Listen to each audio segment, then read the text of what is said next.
गोस्वामी जी कहते हैं कर्मठ कठमलिया कहे ज्ञानी ज्ञान विहीन, तुलसी त्रिपथ बिहाई गो राम दुआरे दिन। तुलसीदास जी कहते हैं कर्मठ यानी कर्मकांडी लोग तो मुझे काठ की माला धारण करने वाला कठमलिया कहते हैं, ज्ञानी मुझको ज्ञान विहीन बतलाते हैं और उपासना करना मैं जानता ही नहीं हूँ। मैं तो तीनों मार्ग को छोड़कर दीन होकर श्री राम जी के दरवाजे पर जा पड़ा हूँ। जो पूजा पाठ करते हैं, यज्ञ अनुष्ठान करते हैं, वो कहते हैं देखो देखो कठमलिया जा रहा है। कर्मठ कठमलिया और ज्ञानी ज्ञान विहीन, और जो कर्मकांड नहीं करते वे तत्व ज्ञान वेदांत अद्वैत की बात कहते हैं। वे कहते हैं मूर्ख है, देखो माला जपता रहता है। तुलसीदास जी कहते हैं मैं तो कर्मकांड भी छोड़ दिया, ज्ञान भी छोड़ दिया और योग भी छोड़ दिया, तीनों छोड़ दिया और दीनहीन होकर भगवान राम के चौखट पर पड़ा हूँ। मुझे तो केवल राम जी की भक्ति और राम जी की मदद का सहारा है। आगे गोस्वामी जी कहते हैं बाधक सब सबके भय, साधक भय न कोई, तुलसी राम कृपालु ते भलो होई सो होई। कहते हैं इस जगत में तो सब लोग सबके बाधक होते हैं, साधक कोई किसी का नहीं है। कृपालु श्री राम जी से ही भला होता है सो होता है। बड़ी मार्मिक बात है। सच्चा रिश्ता आज इस जगत में कहीं नहीं दिखता। रिश्ते नाते में सगा कोई नहीं है। बाधक सब सबके भय, साधक भय न कोई।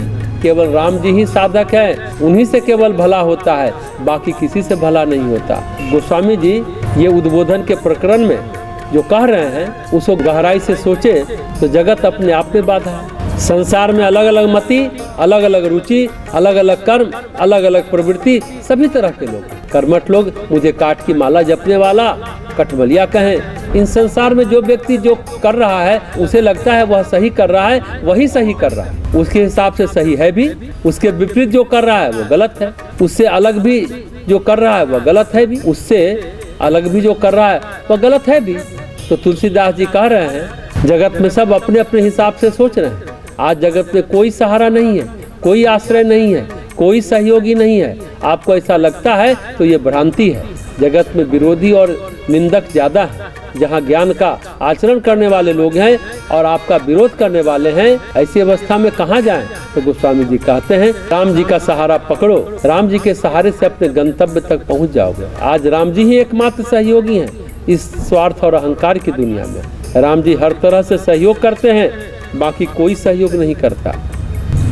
दोहावली का अगला प्रकरण शिव और राम की एकता का है। गोस्वामी जी कहते हैं शंकर प्रिय मम द्रोही, शिव द्रोही मम दास, ते नर करही कलप भरी, घोर नरक महुवास। भगवान श्री रामचंद्र जी कहते हैं जिनको शिव जी प्रिय हैं किंतु जो मुझसे विरोध रखते हैं अथवा जो शिव जी से विरोध रखते हैं और मेरे दास बनना चाहते हैं, वे मनुष्य एक कल्प तक घोर नरक में पड़े रहे। इसलिए श्री शंकर जी में और श्री राम जी में कोई ऊंच नीच का भेद नहीं मानना चाहिए। शिव और राम अलग अलग नहीं है। भगवान कोई बड़ा छोटा होता है क्या? नहीं ना, नहीं। उनकी पूजा की तो बड़ा फल गया तो हवा का काम जल नहीं करेगा। जल की जरूरत है तो हवा से पूर्ति नहीं होगी। पर तत्व की दृष्टि से परमात्मा ही न सभी देवी देवता मनुष्यों में विचरण कर रहा है। कोई ऊंचा नीचा नहीं है। सबके प्रति समान भाव और श्रद्धा भाव रखना चाहिए। बात शिव और राम भी नहीं है, यहाँ एक के अलावा दूसरा नहीं। प्रकृति में देव शक्तियाँ हैं, कार्य के अनुसार रूप बदल। प्रकृति में अलग अलग कार्य बहुत है।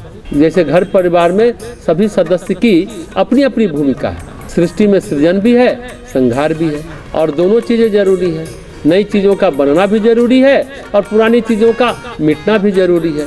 तो प्रकृति में मूल कार्य तीन है और तीन धारा है, सृजन, पालन और संहार। ब्रह्मा, विष्णु और महेश ये अलग अलग नहीं है, एक है। सृजन के बाद ही ना पालन होगा और फिर संहार होगा। बिना सृजन के किसका पालन, किसका संहार? सृजन हो चुका तो फिर पालन है, फिर संहार है। ये विष्णु हैं, शिव हैं, या विष्णु के रूप में राम, कृष्ण आदि हैं। पर हम लोग कहते हैं हमारे भगवान अलग, आपके भगवान अलग। पर ये अलग अलग का भाव है तब तक भ्रम है, और जब तक अलग अलग में भटकते रहेंगे तब तक आप तत्व को नहीं जान पाएंगे। प्रकृति में तत्व एक ही है, परम तत्व। अगर आप मूल तत्व को जानना चाहते हैं, सत्य को जानना चाहते हैं, अंतिम तत्व को जानना चाहते हैं, तो ये नहीं झगड़ा कि राम जी अलग, शिव जी अलग, राम जी बड़े, शिव जी छोटे, या शिव जी बड़े, राम जी छोटे हो, फिर बात बनेगी नहीं। गोस्वामी जी कहते हैं बस सुविधा है, सहूलियत है, सहारा है। राम विरोध से शिव प्रसन्न नहीं होते और शिव विरोध से राम प्रसन्न नहीं होते।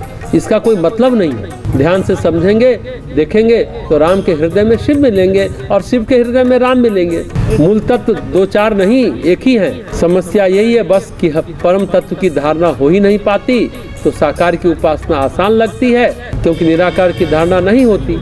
पर मूल तत्व प्रकृति में एक ही। थोड़ा आगे बढ़ेंगे तो दो तत्व बोलेंगे, प्रकृति और परमात्मा, क्योंकि प्रकृति में जो परमात्मा का प्रकाश आ रहा है उसी से जड़ प्रकृति चेतन है।